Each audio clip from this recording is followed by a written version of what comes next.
Hello बच्चों। तो कैसे हो आप सभी? एकदम बढ़िया मस्त मज़े में। तो आज हम पढ़ेंगे तुम्हारे 10वीं क्लास के पहले चैप्टर वास्तविक संख्याएं, इसकी पहली प्रश्नावली 1.1 का छठा सवाल। ठीक है, अब देखो ये जो छठा सवाल है वो क्या पूछ रहा है, आराम से समझना। ठीक है, एकदम ईजी है। नीचे जा, अरे जाना, ये हो गया, बहुत ज़्यादा गया।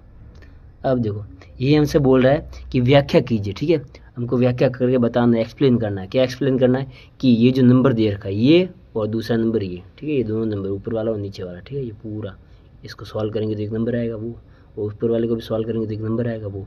ये दोनों नंबर क्या है? भाज्य संख्या है, भाज्य संख्या है। पर ये पूछ रहा है क्यों है, ठीक है, वो तो उसका तुमको कारण बताना है। इसको भी पता है कि भाज्य संख्या है ऊपर वाली और नीचे वाली, ठीक है, पर ये पूछ रहा है कि क्यों है, इसकी व्याख्या करो, एक्सप्लेन करके बताओ कि कारण क्या है इसका। ठीक है, तो देखो समझो, एक तो होती भाज्य संख्या, एक होती अभाज्य संख्या। एक होती भाज्य, एक होती अभाज्य।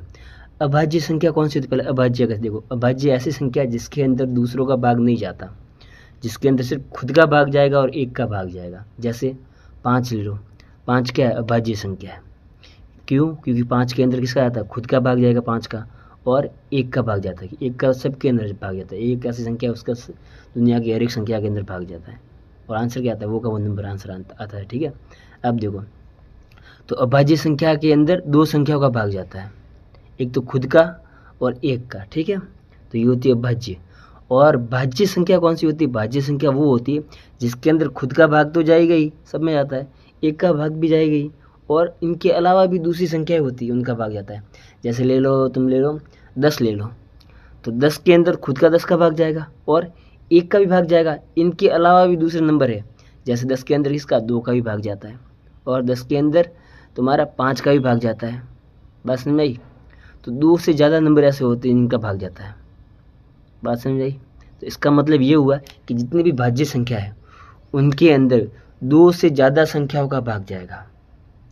उनके जो फैक्टर होंगे वो 2 से ज़्यादा होंगे। उनके अभाज्य गुणनखंड जो होंगे ना, टुकड़े करेंगे तो वो 2 से ज़्यादा होंगे। बात समझ आई? उनके टुकड़े 2 से ज़्यादा होंगे।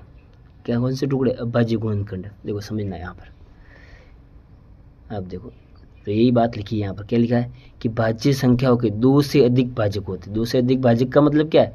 2 से ज़्यादा संख्याओं का भाग जाएगा उसके अंदर, ये मतलब हुआ। ठीक है, तो हमको पहली संख्या कौन सी दे रखी है? ये ऊपर वाली है, तो इसी संख्या को हमने यहाँ पर लिया। ठीक है, 7 × 11 × 13 + 13। ठीक है,